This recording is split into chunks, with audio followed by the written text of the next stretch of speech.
All right. So today we're going to talk about something kind of fun and interesting. If you if you think this sort of stuff is interesting, basically it's about China and the climate and climate change and what to do and is this the end of the world? All of that sort of stuff. So there was an article. The thing that pushed me to make this video is basically a Politico article that came out a couple days ago that says, what was it actually called? It was called Biden's new Cold War with China will result in climate collapse, progressives warn. And so there was 40 progressive groups that basically pitching the Biden administration to chill out on China.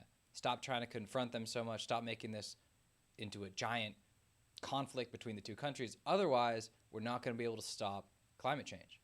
And this is a real worry. This has been going on for, this sort of thought has been around, particularly on the American left, for a very long time. How are we supposed to get a globally coordinated effort against climate change if the other major country in the world, China, who has the most emissions, so it's the worst polluter on Earth, but also is very important in all the supply chain and all the production of things like wind turbines and solar panels that will be needed to end climate change. How do you create a global movement to end climate change if the main country you need on your side is now becoming an enemy?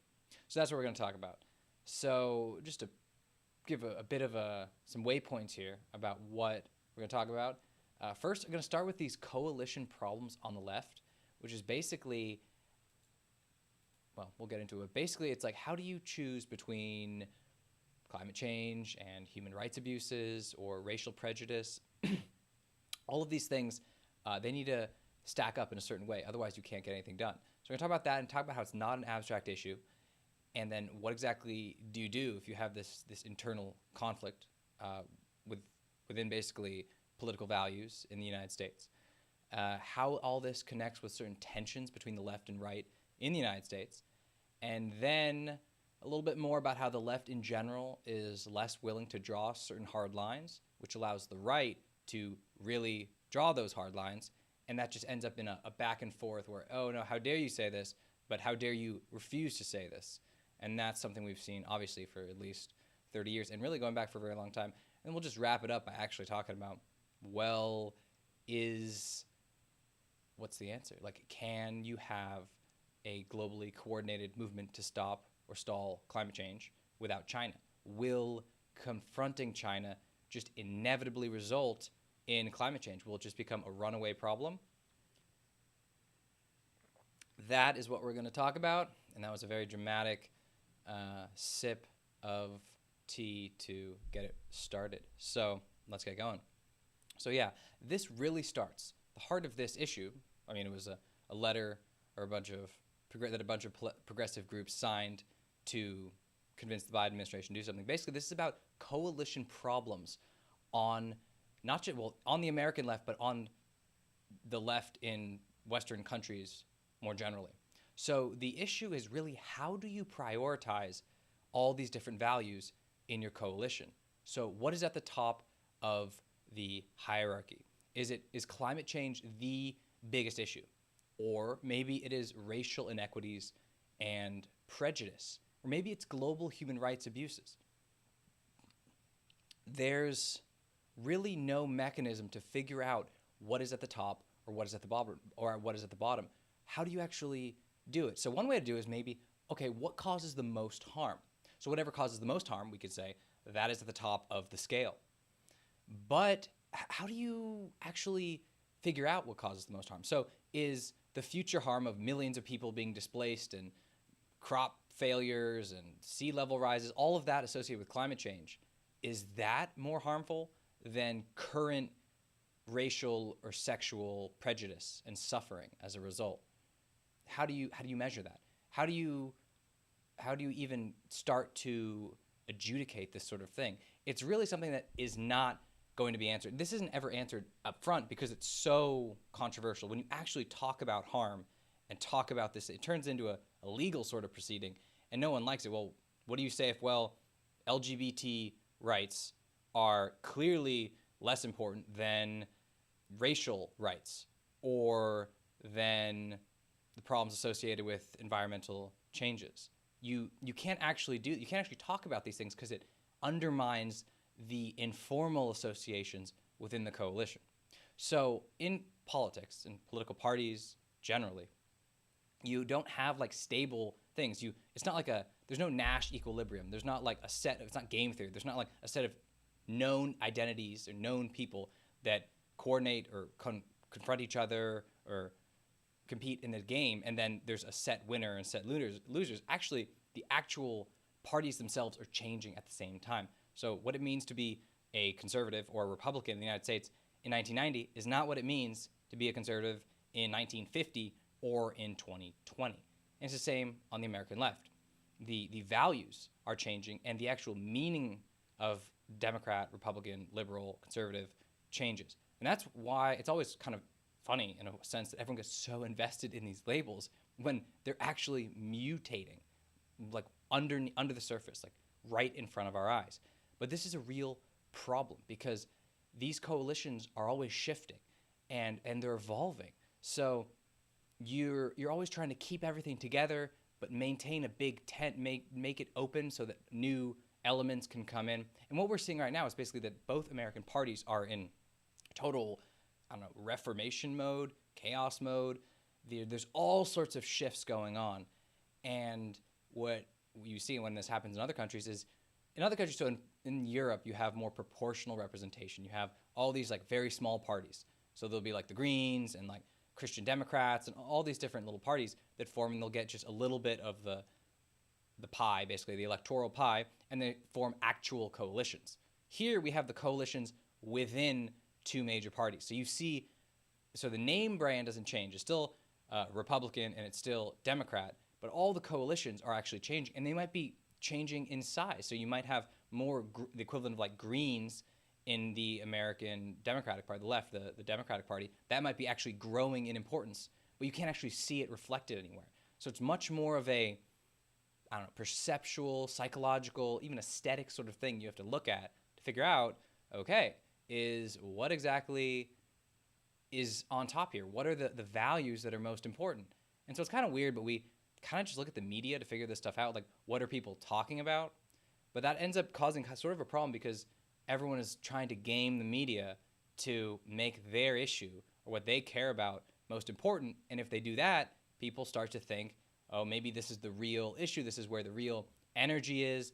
And it's just all of this endless surging political, social energy trying to kind of gain power, trying to reconfigure the basic parties. It's a real thing going on. And we don't talk about it because we're so, especially in journalism, you just talk about the Democrats, the Republicans, the conservatives, the liberals. You make it out to be discrete actors, the same way that China is China and the United States is the United States. But things are way more complicated than that. But we can't really talk about it.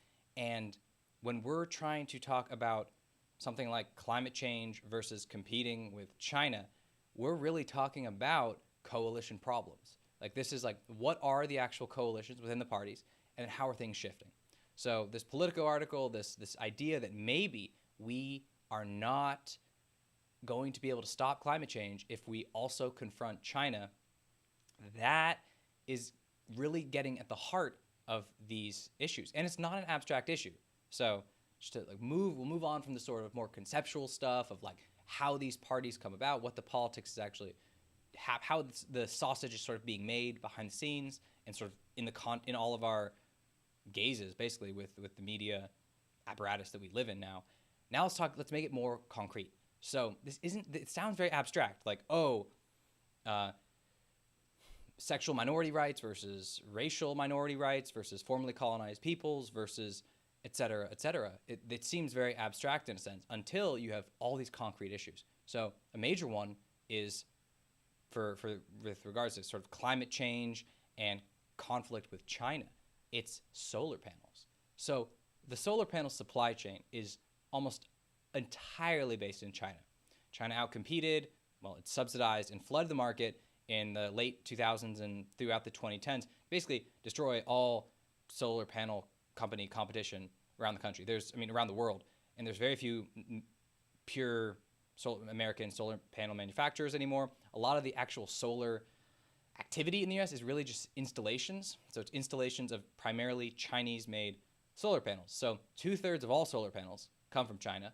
And then 80% of all panels installed in the United States come from China. So this is a real issue because solar panel production in China is not exactly a nice process. It's just infused, it's riven with human rights abuses. Polysilicon and a lot of the actual manufacturing and the components for solar panels come from Xinjiang in China, which is the far western part of China above Tibet that has basically a Uyghur population that's subjugated and in concentration camps and reinternment camps and re-education camps, etc. I mean, everyone knows about this stuff. We've known about it for a very long time, actually. But what do you do when you need those solar panels? So for a long time, with China in general and solar sort of in particular, people were saying, hey, we know this is a giant problem, but China is improving. There's getting rid of poverty in China. That makes you feel good. Maybe like, oh, the human rights abuses in Xinjiang aren't that bad because, well, there's poverty alleviated somewhere else. So it's sort of tipping the scales of justice here. But what do you do when Amnesty International and basically international human rights groups all around the world are saying this is a catastrophe in Xinjiang. This is totally wrong, totally morally wrong. It's reprehensible, et cetera, et cetera. What do you do when you need the solar panels? You still need the solar panels. And China cornered the market. So now you have these values are directly in conflict. Human rights, global human rights versus stopping climate change versus environmental values. What is more important? Is it okay to save the climate if it requires forced labor or slave labor around the world to do so? Is that okay? This is something, I say it very intensely, but no one's going to have a quick answer to that. It's like ridiculous to give a quick answer to that. But the real issue is that it's not something that gets solved. And this is only one example. This China solar panels, it's one example. And a lot of it actually does come back to China because it's so enmeshed in all of the global production supply chains around the world. This is what happened in the 90s and 2000s. It sort of became the major production node all around the world. So yeah, 30% of manufactured goods come from China. And if any of that manufacturing is needed to stop climate change or deal with any problems or major issues around the world, well, there might be some sort of moral problem you're going to have to think about at the same time. So, but what do you actually do? So if these solar panels are necessary, which they are, if 80% of solar panels created in the United States or installed in the United States are like taken off the market, how are you going to improve renewable energy in that sector? Like how you have to completely redo this supply. I mean, it's a whole disaster. This is another thing that's also, as a separate quick side note, this is what's pushing a lot of this economic nationalism, both on the left and the right. It's pretty well known that if everything is beholden to China, you're just enmeshed in all sorts of moral quandaries the entire time. And during the 90s and the 2000s, people can just push that aside. But maybe with these coalition shifts going on, with all these problems, it's becoming a lot harder to do that. And with China now sort of challenging the United States for economic, political, military power, that's just another issue that's just making all this tension even worse. So what do you do? If you need to improve the situation, which is, if you want to improve the energy situation around the world, right now, the two renewable options, the best ones, are wind and solar energy. And I believe a lot of the wind turbines also come from China, but that's a separate thing, maybe for another video. But if solar, which is a huge part of it, if all that basically comes from China, what on earth do you do? Do you increase the solar panel purchases? Do you say, hey, well, we need to stop climate change, so we actually need to increase your use of forced labor, and we need more. We need you to just pump out as much as possible. Are you going to do this on the back of suffering, human suffering? I mean, it's a real challenge. It's a real question to ask, and I don't think anyone should try and avoid it. This is one of those things where this article and this push on the left to try and figure out, well, is this okay, is a real important thing to do. You can't just brush all this stuff aside. And that's also, you can't do it, especially when your coalition on the left is under threat, being challenged, reconfiguring in certain ways. You have to, the different parts of the party will naturally be pushing their side of the issue. So that's a big part of it. And a lot of it also, I mean, we also forget that within this issue of solar panels and environmentalism versus conflict with China, there's also all the other things that went along with it before that are also important to the American left, such as all the unions that suffered due to Chinese competition in general and including in things like manufacturing, and all the lost jobs, and the environmental concerns in general about what's happening in China over the course of this period. Maybe trading environmental beauty in California for environmental catastrophe in many parts of China was a bit of a Faustian bargain. Maybe it wasn't the most moral thing in the world. Maybe having your own backyard pretty nice at the cost of poor people's backyards in mainland East Asia being devastated is also an issue. But this goes deep down. We probably don't need to do that, talk about that right now. Always important to keep in mind. But now we're going to just switch. Now we're just going to switch really quick to talking about the tensions this causes. So we've talked about the tensions within the American left and how it conflicts with China. Now we're going to talk about basically the tensions this has with the right, because this major push to confront China primarily came from the American right. That's just the way it happened. So Obama wanted to move, sort of pivot to Asia, but he talked about a pivot to Asia. Trump just went in and said, China, China, China. We're going to go against China. We're going to attack China, et cetera, et cetera. And these tensions, these political coalition tensions within the parties, it's also going on in the Republicans right now, in the Republican Party, so with the conservatives. So the political right in the U.S. is invested in confronting China because it activates feelings of nationalism. It has all these law and order values and connotations associated with it. It feels like heady, important competition, like a test of civilizations. All of that is there. There's all these traditions, these values that are associated with it that the conservative part of the United States is invested in. And at the same time, it helps them avoid their own internal issues. So if you have all these problems within the conservative party, which is clear to anybody who's watched American politics since 2016, one great way to, maybe we don't know quite yet what our coalition looks like, but we can at least have a really big nemesis. That is a huge part of what's pushing the American right to react to China in the way it is. And Trump really got the ball rolling, but no one wants to give up on it because it's so motivating. And so maybe the last thing we'll talk about is just how the left in general is less willing to draw hard lines, because this is what we're really getting at.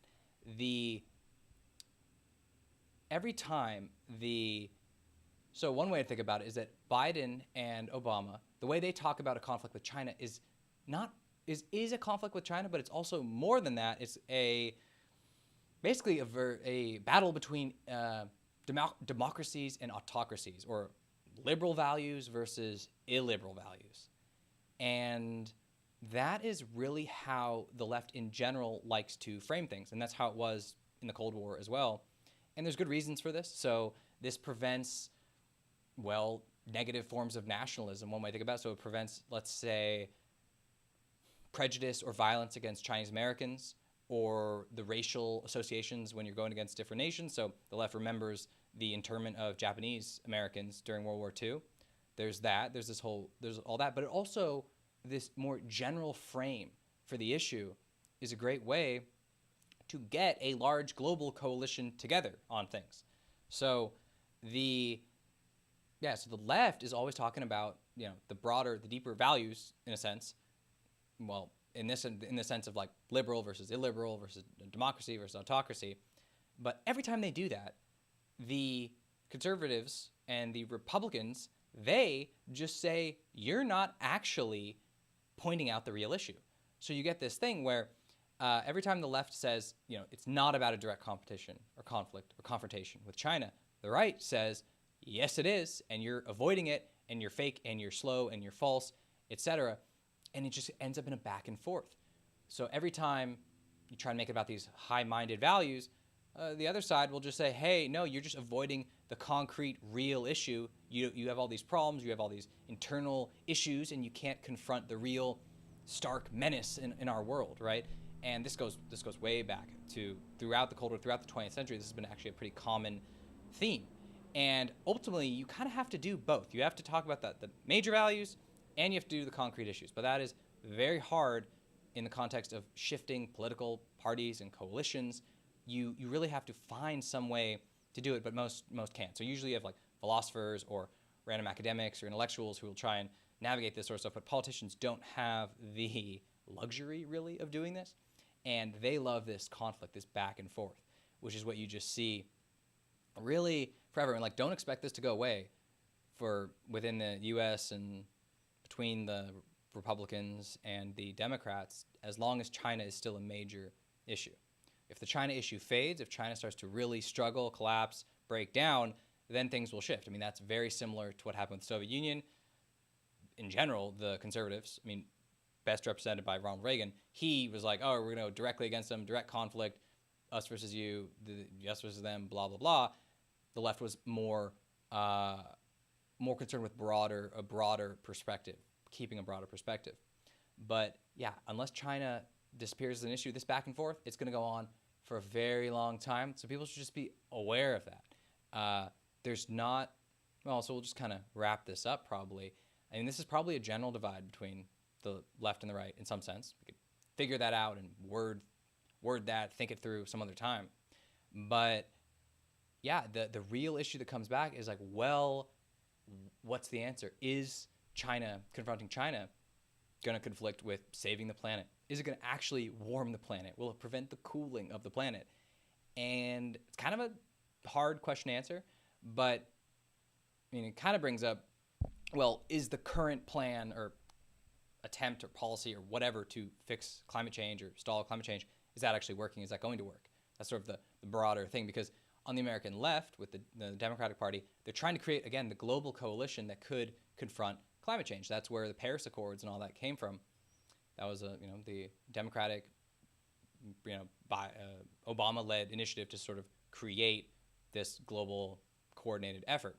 However, the Paris Climate Accords are really thin. They're not really, I mean, they're basically like you can create your own metrics and your own measurements and your own goals for every single country, and there's no enforcement of anything. So it's really just a voluntary sort of thing, and that's why China and India jumped on, and in the right, in the American right, they talk about, oh, this is exactly that. It's like, oh, it's just an excuse for them to sign a piece of paper and then go about their business polluting and doing all this while we hamstring our economy, et cetera, yada, yada.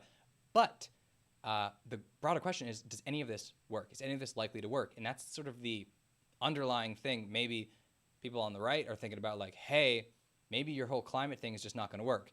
But on the left, in general, is thinking, well, they're just thinking, hey, well, maybe we should actually be trying to do something and not just being fatalist and giving up right away.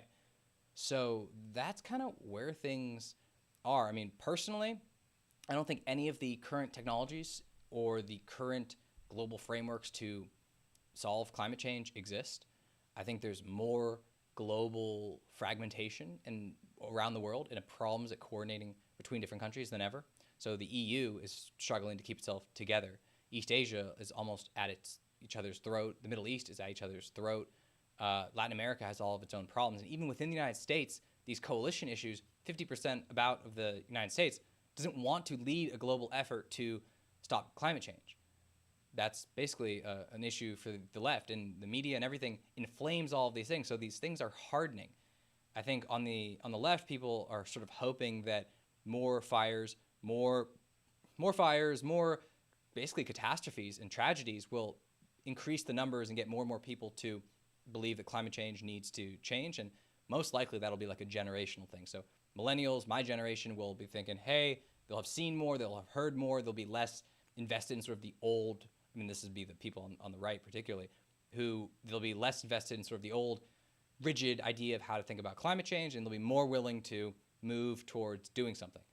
But really, creating global administrative or coordination mechanisms is super difficult. Super, super, super difficult.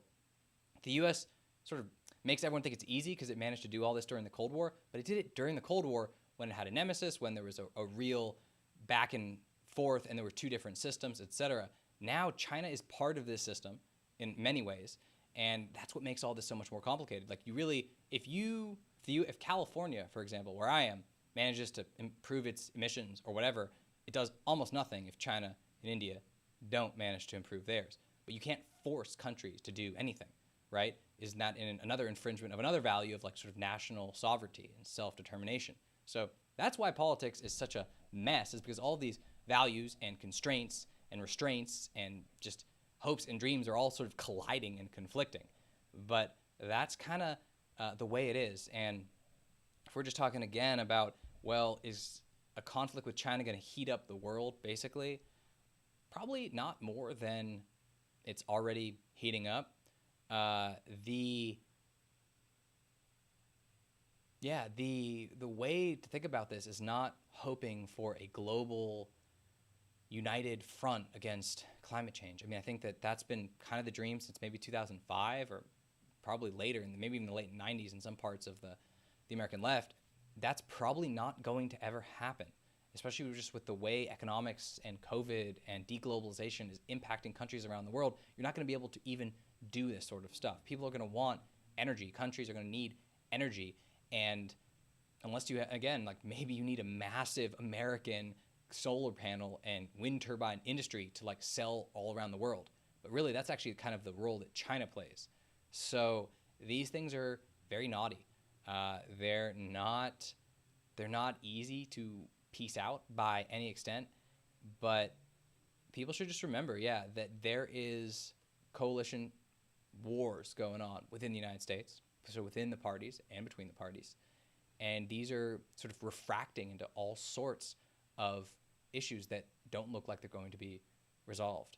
And most likely the problem with China is sort of deeper. Like if China does extremely well for many, many decades, it might be able to solve its terrible emissions. If things go wrong in China, it actually loses a lot of the capacity to solve these problems. So another lens or way to look at this is like, well, maybe we can't confront China, not only because it's the production location for all of these things, and if it starts to create a counter force against the United States, then how are we supposed to coordinate everyone? And that's sort of one thing. But also, if we win against China, bad things happen, China sort of collapses, falls, whatever, who's supposed to deal with all these emissions? Like, what happens then? And that's one of the terrible things where winning often isn't winning in this situation. And maybe the American left in general has a better recognition of those sorts of things than the right, which is, again, when you're more focused on the direct conflict, you sometimes forget that that conflict might not have mattered in the first place. Maybe it wasn't quite as important as you think. So the United States basically just pulled out of Afghanistan after 20 years, and nobody thinks anything's changed, and no one even quite remembers what it was. Maybe it was just a large emotional reaction, which is probably more likely than any sort of thoughtful international relations scheme or anything that people thought might have been in place in the early 2000s. It was really just a big emotional response that cost like $2 trillion and didn't achieve much. But yeah, when you can go into these giant battles and you think you're winning and you come out, whether it's Vietnam or Iraq or Afghanistan or all sorts of places the United States has been, you think you're in a great struggle, but you're really not. Really, the struggle is usually inside of your own country. So maybe the way to end this is just to say, don't think about China versus the United States as much as you maybe think about, the United States versus itself. I think most people are probably into that. Most people aren't as into China, aren't as sort of thoughtful about what's going on there, or as interested. But the way to think about the internal U.S. conflict isn't Democrat versus Republican or liberal versus conservative. It's more, how are these coalitions shifting? So that's going to tell you what's going to happen on the political level. And then also, what are the real issues and the real values and the generational shifts that are going on? And really at this point, being purely conservative or purely liberal doesn't even make much sense. And most people who are really trying to be thoughtful, you should be picking the most useful, interesting, important, valuable components or lessons or insights or values from conservative, from right and left, conservative and liberal, to try and figure out something that actually is useful. And probably will have more, like, ironically enough, the super coherent thing we think, like there's a whole conservative tradition, a whole liberal tradition. Yeah, but in the modern world and right now, like in our contemporary world, it isn't coherent in the way, some philosopher 50 years or 60 years or 100 years ago might have thought it would be. So ironically enough, or like in some weird twist, if you're actually piecing things together for yourself, it's very likely it will make more sense than the actual, I don't know, wholesale sort of thing you're spoon fed from either party or from all the sort of fracted media nonsense you get about it. So I'll leave it at that, and I'll just leave it. So will confronting China heat up the world? Well, in the short term, it's going to heat up a lot of things in this country. That is for sure. And people should really keep abreast of what's going on, because the China issue is going to be the way in which so many things about the United States are sort of brought to light. That's what I think is so interesting in a lot of ways, that a lot of things that we're confronting here, whether it's data regulation or environmental regulation or manufacturing renaissances or whatever it is that people want, energy revolutions, there's something similar or in some sense analogous going on in China. And in weird ways, it's ahead of the game in a lot of ways, or at least not in the sense of a moral game or better or succeeding, but it's more active, especially from a political and governmental front. It just has a very activist government because it's trying to stay in power, and it's not as incompetent as the United States one, and it's not structured in the same way. So all that, it's going to be how people in the U.S. are sort of judging the U.S. response to things. There's no longer European states that even seem to compare or be relevant data points in a lot of respects. I don't think people look to England or Italy or France or Germany in the same way to say, what should the U.S. be doing? The real barometer for everything is China. So yeah, let's see where this goes, and we'll